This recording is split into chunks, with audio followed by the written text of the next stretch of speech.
এই মন্দির আমরা কাজী করবো মালিককে কবুল করা মালিককে তওবা করা শুরু করতে ফিরে আসেন তওবা করে নামাজ পড়ার চেষ্টা করেন, আল্লাহ রাসূলের আমল করতে চেষ্টা করেন। আল্লাহ রাসূল সাল্লাল্লাহু আলাইহি ওয়াসাল্লামকে প্রশ্ন করে যে আল্লাহ আমরা যখন জিহাদ করব তখন জিহাদকারী যদি নামাজ পড়তে হিসেবে তখন যদি জিহাদ করতে থাকে তখন কি নামাজ পড়ব?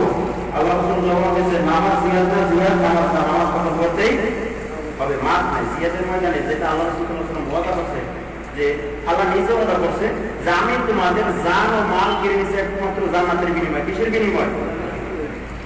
যে ব্যক্তি শহীদ হয়ে যাবে মৃত্যুর পরে তার কোনো জান্নাত হবে, আল্লাহ ঘোষণা দিয়েছে, ওয়াদা করছে। এই ব্যক্তির জন্য নামাজ পড়ো, জিহাদের ময়দানে নামাজ পড়তে হবে, আর আমরা তো জিহাদের ময়দানে নাই, আমরা তো রোডে গাড়ি পড়ে গেছি, আমরা উপর কি নামাজ সুন্নাত হয়ে গেল না ভুলে গেল? শুধু জুমার দিনে দেখা যায়, জুমার দিন কি কবুল ফরজ হয়েছিল নামাজ নাকি ফরজ হয়েছিল? জুমার দিন কেন নামাজ পড়েছিল? বাকি কই থাকে বলে ঘরে করে মাস করে নাচ কামতে পাঁচ তারা করে আলহামদুলিল্লাহ সুসংবাদ। কিন্তু যারা ঘরে না শুধু জুমার দিন আসেন তারা নিজের বিবেক একটু চিন্তা করেন, আমি যে শুধু জুমার দিন আসলাম, বাকি টাকা আমার কোনো খরচ ছিল না?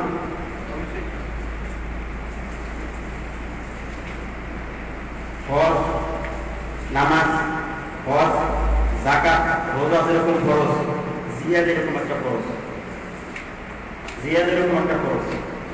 আল্লাহ রাসূল সাল্লাল্লাহু আলাইহি ওয়াসাল্লাম বলেছেন, যখন তোমাদের উপরে তখন ইহুদি কাফের মুশরিকরা যখন তোমাদের উপরে দাবিত হবে, যখন তোমাদের উপরে জুলুম চাপাইতে হবে, তখন তোমরা একটা জবাব দেবে। কি করবে?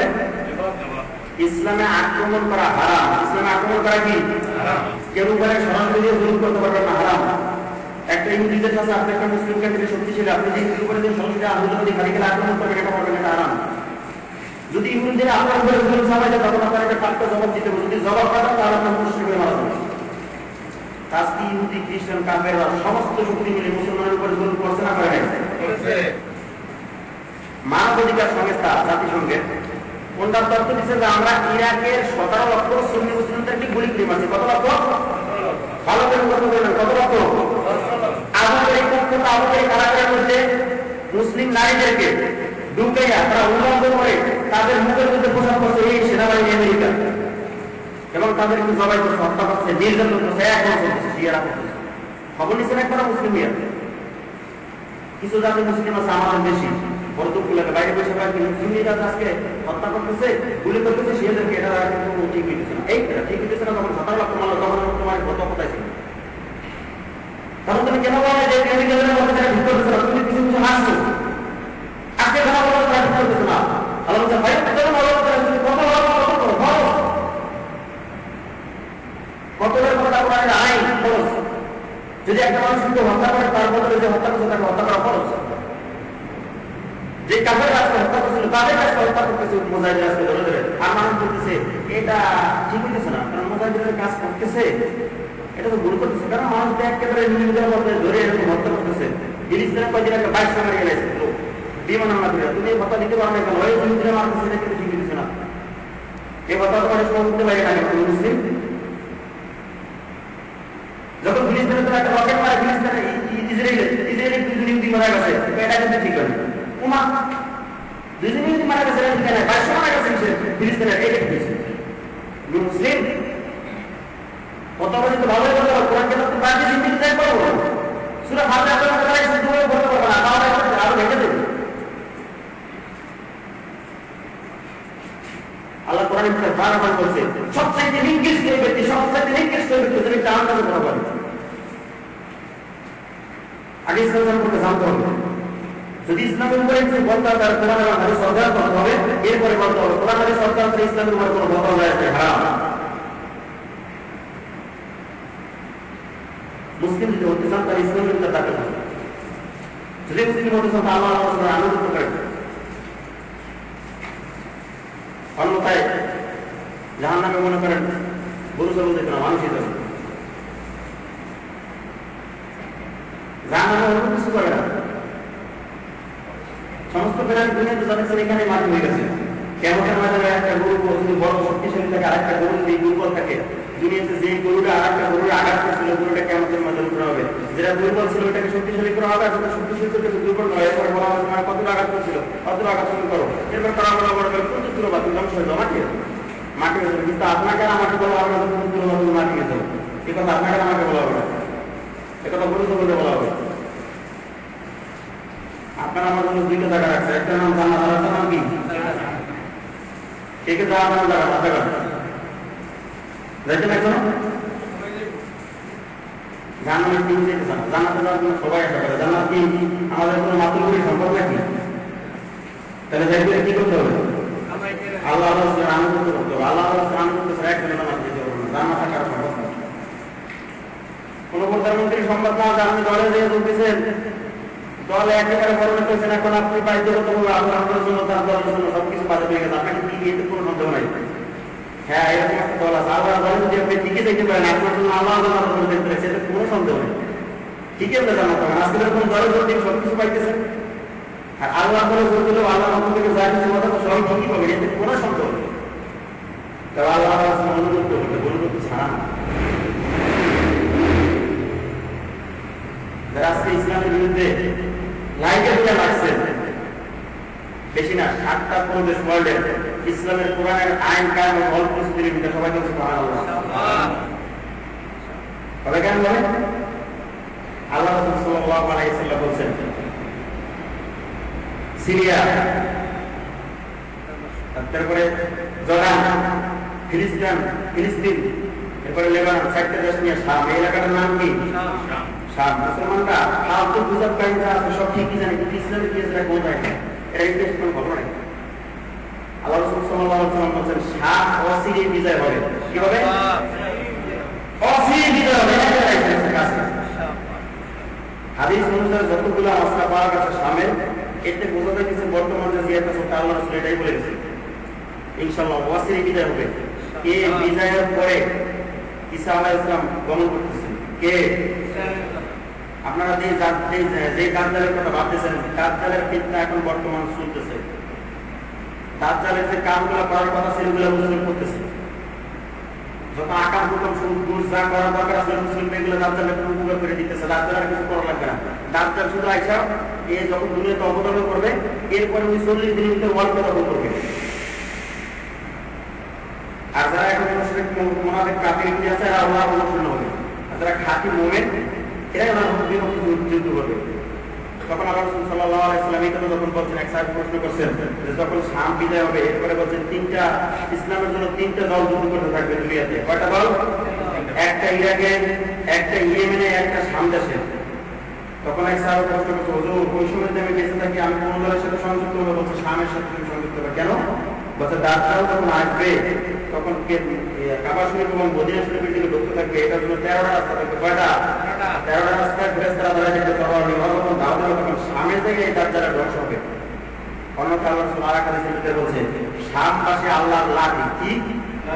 আল্লাহর লাঠি। আল্লাহ বলছেন যে আমি শামবাসীকে দিয়া সমস্ত মুনাফিক কাফের মুশরিক ইহুদিকে আমি প্রতিবাদ দেব, আমার জিয়াদ আমি জিয়াদ প্রতিবাদ দেব। এরা আল্লাহ, এরা কেন রাখতে বুঝিয়ে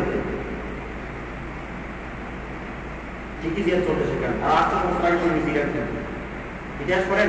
আল বেদায়া ওয়াল নিহায়া কিতাব আছে, কিতাবটা পড়বেন ইসলামের ইতিহাস। আমরা যত ভূগোল, এরপরে ঐতিহাসিকমূলক যত কিতাব বই আছে, স্কুলে ডিগ্রি পড়েন, ডিগ্রি ইসলামের ইতিহাসের খবর নাই আমাদের কাছে। আল বেদায়া ওয়াল নিহায়া কিতাব আছে, শুরুই বলছে এটা পড়বেন, তাহলে বুঝতে পারবেন ইসলাম কোথা থেকে আসছে, কেন আসছে, কি হচ্ছে, কখন কি হচ্ছে, সব বুঝতে পারবেন। আজকে যারা জিয়াদের পরবর্তীতে উল্টা কথা দিতেছে, নামাজ কথা উল্টা কথা দিতেছে, হজের কথা বলে বলা হজ কি করতে যাবো? আজকের দিনে ছিল হজ, যেটা বলতে গিয়ে অনেক কথা বলে ফেলেছে। আল্লাহ বলছেন এই মানুষের উপর তোমরা ভালো করে ধরে নাও, আমি হজকে খরচ করেছি। কি করছি? যা পয়সা আছে, যা কি হয়েছে সে ওখানে হজে যাইতে হবে, তার খরচ। যদি না যায় তৌফিক যা হয়েছে, যদি না যায় তাহলে আল্লাহ বলছেন বলছে এটা আমার রাস্তা, যদি তোমরা প্রত্যাখ্যান করো অমান কাফারা বাইনা অনেক না নিলাম আমি, যদি কেউ এটাকে প্রত্যাখ্যান করে তাহলে তুমি জেনে নাও আমি কিন্তু মুখাপেক্ষি না, আমি তাকে ধরবই। সম্পদ জমা করছেন, হজ করেন না, ঘরে ঘুমান কাজে ঘুমাইতে পারেন, ঘুরান মূর্তির পর্দা ঘুমাইতে পারেন, এরপর তো আপনি ঘুমাইতে পারেন না, ঘরে এরপর তো কবরে যাবে, আল্লাহ ঠিকই ধরবে, আল্লাহ ওয়াদা করছে যারা হজ খরচ হয়েছেন তারা দয়া করে হজ করে নেবেন। হজ যাদের উপরে খরচ হয়েছে, যাদের যাওয়ার মতন তৌফিক আছে, তারা হজ খরচ এটা করে নেবেন। কারণ আপনি যদি মনে করেন আগে বছর করবো না, একটু সমস্যা, আগামী বছর করবো, আগামী বছর যদি বাঁচবেন, এটা গ্যারান্টি কার কার কাছে আছে? হাত লাগাই দেবেন তো, কারো কাছে নাই? যদি কারো কাছে না থেকে থাকে তাহলে যাদের তৌফিক আছে তারা হজ করে নিয়ে, এটা খরচ। যদি মারা যায় অবস্থায় হজ না করে তৌফিক থাকা অবস্থায়, তাহলে এটার জবাব দেয় যে আল্লাহর কাছে দিতে হবে, এতে কোনো সন্দেহ নাই। বলছেন যে ব্যক্তি হজ করলো এবং সমস্ত অশ্লীলতা কথাবার্তা গুনার কাছ থেকে ওখানে বিরত থাকলো, সে যখন হজ শেষ হয়ে বাড়ি থেকে ফেরলো, সে যেন তাকে কেমন যেন তার মার গর্ভ থেকে কেমন গর্ভপাত করে, সেরকম নিষ্পাপ আল্লাহ বলবেন না, এরকম নিষ্পাপ হয়ে বাইরে যদি সে হজ করে। শর্ত আছে হজ করবেন, আরো বছর সুদ পেয়েছেন, সুদের খেয়ালে হজে গেছে, নিষ্পাপ হবে? ঘুষের টাকা হজে গেছে, নিষ্পাপ হবে? আল্লাহ সেরেক করছে, নিষ্পাপ হবে? আল্লাহ রসুল বিদায় হজের সময় বলে গেছে, সৈয়দ বোখারী শরীফের হজ অর্থ করবেন। ওখানে গেছে যে মুশরিকরা যিনি এই কাবা শরীফ হজ করতে আসলে খবরদার, মুশরিকদের জন্য হজ করা হারাম, যারা আল্লাহর সাথে শিরক করছে। শিরক কারা করছে? হিন্দুরা। হিন্দুরা করে মূর্তি পূজা করে, মুসলমানে কিছু পূজা করে, হিন্দুরা করে মরা মূর্তি পূজা, আর মুসলমানে করে জিন্দা মূর্তি পূজা। মুসলমানে যে মূর্তিগুলো পূজা করে বলে জিন্দা, মরা মূর্তিতে কোনোদিন আবার আইন চেঞ্জ করতে পারে? এ কথা বলেন, তাহলে ভালোগুলো বানা গেছে বলে কি আল্লাহ আইন চেঞ্জ করতে পারে? এগুলো কোনো ক্ষমতা আছে? আর আমরা যে জিন্দা মূর্তিগুলো পুজো করতেছি, তারা আল্লাহ আইন চেঞ্জ করছে, এরা জিন্দা মূর্তি, এরা আল্লাহ আইন চেঞ্জ করতে পারে? আল্লাহ বলছে জিনা হারাম, তারা জিনা লাইসেন্স দিচ্ছে। আল্লাহ বলছে সুদ হারাম, সুদ লাইসেন্স দিচ্ছে। দুর্নীতি করে হারাম, তারা দুর্নীতি লাইসেন্স দিচ্ছে। তার মানে আল্লাহ আইন চেঞ্জ করছে। এরাই ওরা বলছে কুল্লাহু তাআলা আল্লাহকে বাদ দিয়ে আমরা আল্লাহর কাছে, আল্লাহ নিজে বলছে, তারা বলে আমরা কুল্লাহুল মুলক, যে আল্লাহর ইস্তানসিল হয়েছে আমরা বসে গেছি, আল্লাহ জায়গাটা চেঞ্জ করে দিচ্ছি, সুতরাং আমরা এখন আল্লাহ হয়ে গেছি। আর একটা চিন্তা করছি তাদের এই সংবিধান যে মেনে চলতার, এই সংবিধানের উপরে যে ইমান আনতে সে মুশরিক পরিষ্কার, কারণ সে আল্লাহর সাথে শিরক করছে। ইবাদত করার কথা ছিল আল্লাহ, আইন মানার কথা ছিল আল্লাহ, সংবিধান মানার কথা ছিল আল্লাহ। তারা আমার যে চিন্তা মুক্তিগুলো যে আইন বানাইছে, সংবিধান মানার কথা ছিল ওই আইন যে মানছে আল্লাহ বিরোধিতা করছে, সে মুশরিক। খালি হিন্দুকে মুশরিক হয়ে গেলেন, আপনি নিজেকে শিরক থেকে বিরত থাকতে পারেন? আপনাকে নিজে শিরক থেকে বিরত হন, তাহলে আপনি হিন্দুদেরকে বলতে পারবেন ওরা মুশরিক। আর ওরা তো 33 কোটি দেবতার পূজা করে, আপনি তো তার সাথে কোটি দেবতার পূজা করেন।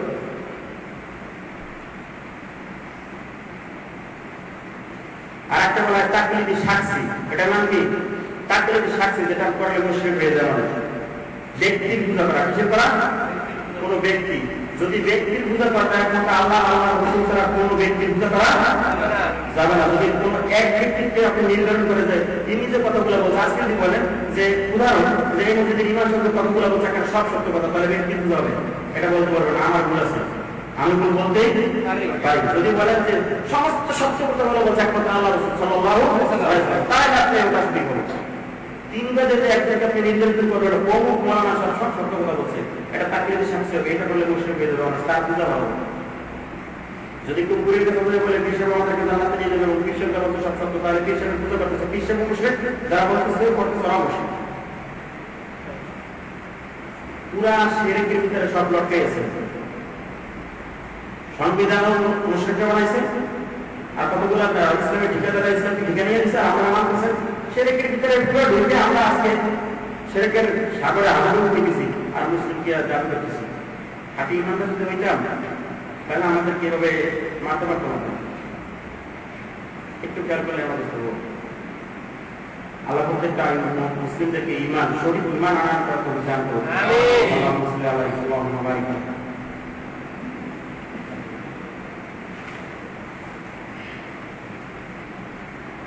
আলহামদুলিল্লাহ نحمده ونستعينه ونعوذ بالله من شرور انفسنا من يهده الله فلا مضل له ومن يضلل فلا هادي له وأشهد أن لا إله إلا الله وحده لا شريك له وأشهد أن سيدنا ونبينا محمدا عبده ورسوله صلى الله عليه وسلم. أما بعد، قال تعالى: إن الله وملائكته يصلون على النبي يا أيها الذين آمنوا صلوا عليه وسلموا تسليما. وقال صلى الله عليه وسلم: من صلى على صلاة وحده صلى الله عليه بها 10. اللهم صل على محمد وعلى آل محمد كما صليت على إبراهيم وعلى آل إبراهيم إنك حميد مجيد. اللهم بارك على محمد وعلى آل محمد كما باركت على إبراهيم وعلى آل إبراهيم إنك حميد مجيد. اللهم أعز الإسلام والمسلمين وأذل الشرك والمشركين ودمر أعداءك أعداء الدين. اللهم ألف بين قلوب المسلمين واصلح ذات بينهم واهدهم سبل السلام. اللهم احفظ علماء المسلمون. اللهم ارفع عنهم الظلم والبلاء يا سميع الدعاء يا سميع الدعاء. اللهم ارفع الظلم عن المسلمين في كل مكان على رب العالمين. আল্লাহ আমাদের সকলের গুনাহগুলো তুমি মাফ করে দাও। আল্লাহ আমাদের সকলের গুনাহগুলো তুমি মাফ করে দাও। প্রত্যেকটা মুসলিম ভাইকে তোমার হুকুম মানার মতো তুমি দান করে দাও। প্রত্যেকটা মুসলিম ভাইদেরকে সঠিক ঈমান আনার করে তুমি দান করে দাও। আজকে বিশ্বের উপরে যত মুসলিমদের উপরে জুলুম করছে তাদেরকে তুমি হিদায়াত দিয়ে দাও। নতুবাতাদেরকে ধ্বংস করে দাও। নতুবাতাদেরকে ধ্বংস করে দাও। আজকে তাদের উপরে জুলুম করছে ফিলিস্তিন মুসলিম ভাইরা হসপিটালে আছে, তাদেরকে সুস্থ করে দাও। এবং বিশ্বের যত থাকা অসুস্থ মানুষ আছে মুসলিম ভাইরা তাদেরকে সুস্থ করে দাও। আল্লাহ তাদেরকে তুমি মাফ করে দাও। আল্লাহ তারা বেঁচে আছে তাদেরকে তুমি মাফ করে দাও। আল্লাহ তাদেরকে তুমি হায়াতে তৈরি দান করো। আল্লাহ তাদেরকে সঠিক দিনগুলো তুমি দান করো। আল্লাহ প্রত্যেকটা মুসলমানকে পাঁচ ওয়াক্ত নামাজ সঠিকভাবে আদায় করার জন্য দান করো। হক তৌফিক দান করো। আল্লাহুম্মা সাল্লি আলাইহি আল্লাহুম্মা বারিক আলাইহি।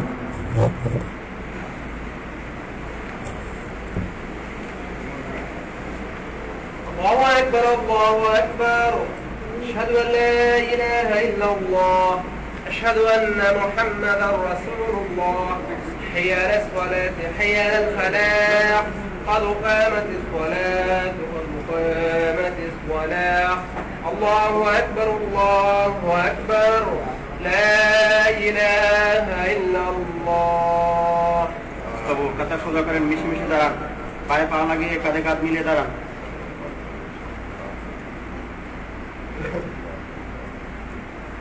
আল্লাহু আকবার।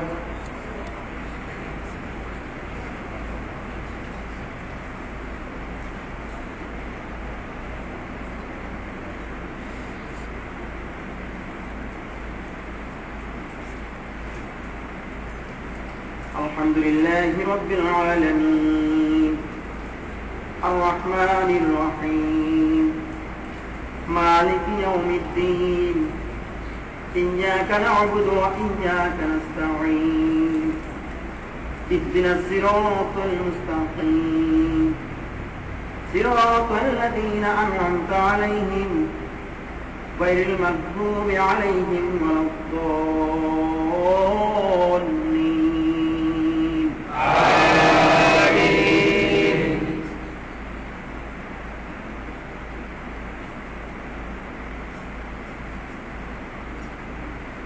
يا أيها الذين آمنوا إذا نودي للصلاة من يوم الجمعة فاسعوا إلى ذكر الله وذروا البيع ذلكم خير لكم إن كنتم تعلمون. فإذا قضيت الصلاة فانتشروا في الأرض وابتغوا من فضل الله واذكروا الله كثيرا لعلكم تفلحون. وإذا رأوا تجارة أو لهوا انفضوا إليها وتركوك قائما قل ما عند الله خير من اللهو ومن التجارة والله خير الرازقين. الله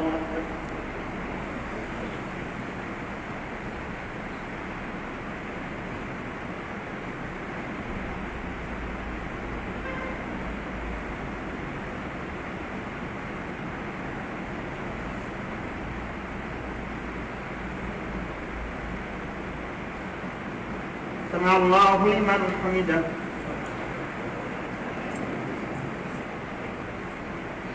الله أكبر.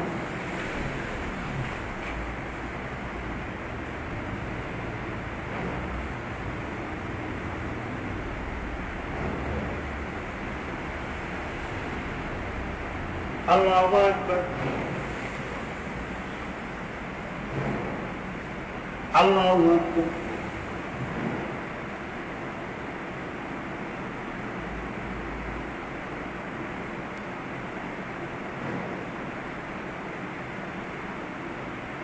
আল্লাহু আকবার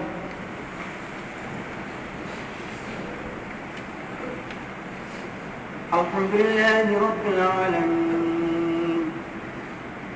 আর-রাহমানির রহিম মালিকি ইয়াউমিদ্দিন ইয়্যাকা না'বুদু ওয়া ইয়্যাকা নাস্তা'ীন ইহদিনাস সিরাতাল মুস্তাকিম সিরাতাল লাযীনা আন'আমতা আলাইহিম গায়রিল মাগদুবি আলাইহিম ওয়ালাদ-দাল্লিন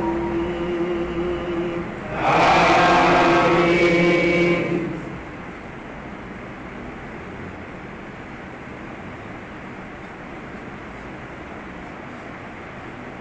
أفلا ينظرون إلى الإبل كيف خلقت وإلى السماء كيف رفعت وإلى الجبال كيف نصبت وإلى الأرض كيف سطحت فذكر إنما أنت مذكر لست عليهم بمسيطر إلا من تولى وكفر فيعذبه الله العذاب الأكبر إن إلينا إيابهم ثم إن علينا حسابهم الله أكبر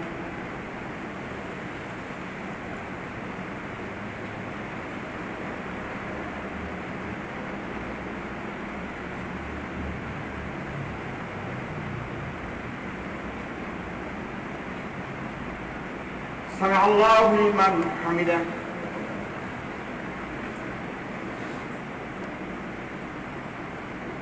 الله أكبر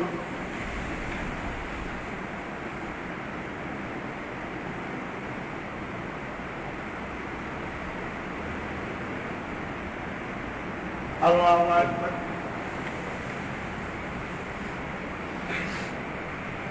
الله أكبر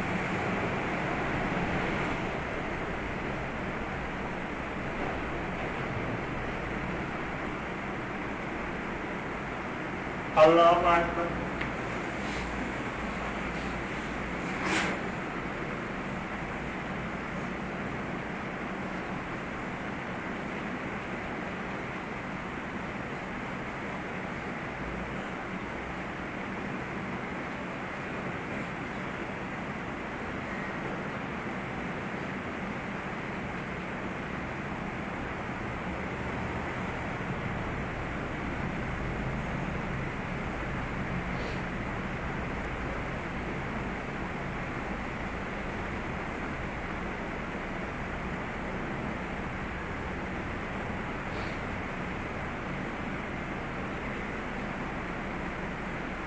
السلام عليكم ورحمة الله السلام عليكم ورحمة الله